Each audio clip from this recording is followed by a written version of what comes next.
Hello guys, আমরা আছি এখন লঞ্চ টার্মিনাল নোয়াখালী শেষ সীমান্তে। আমরা আসছি চাঁদপুরের প্রথম দিন। আমরা অনেক কষ্ট করে অনেক জার্নিংয়ের পরে এই জায়গায় এসেছি। আর দেখতেছেন সূর্যটা দেখাও,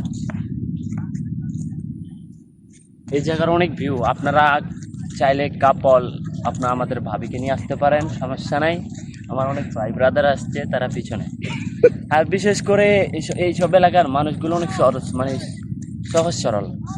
তাদেরকে আমরা যেটা বলি এই সাইডে পড়বা যে আমরা তাদেরকে যেটা বলি তারা ওটাই করে। আমরা বলি ভাই আপনাদের বাসা কি, বলে আইকি। তারপরে মানে আচার ব্যবহার অনেক ভালো, আমাদের অনেক ভালো। আমরা তোলাম আমাদের কিছু কিছু জেলার মানুষ আছে যারা পশুর মতো ব্যবহার করে, তাদের মনটা অনেক ভালো। ভাই তুই প্রকৃতির কাহিনীতে তুই কি এমন দেখেছিস কি? প্রকৃতির কাহিনীতে ফিরিয়ে সবকিছু নিয়ে ও আচ্ছা ঠিক আছে ঠিক আছে। হয়েছি।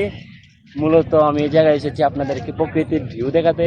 প্রকৃতি আল্লাহ কত সুন্দর নীলা, কত আসসালামু আলাইকুম কাকা, ভালো আছেন? আর ভাই বেন অনেক দূর থেকে, অনেক দূর থেকে যেতে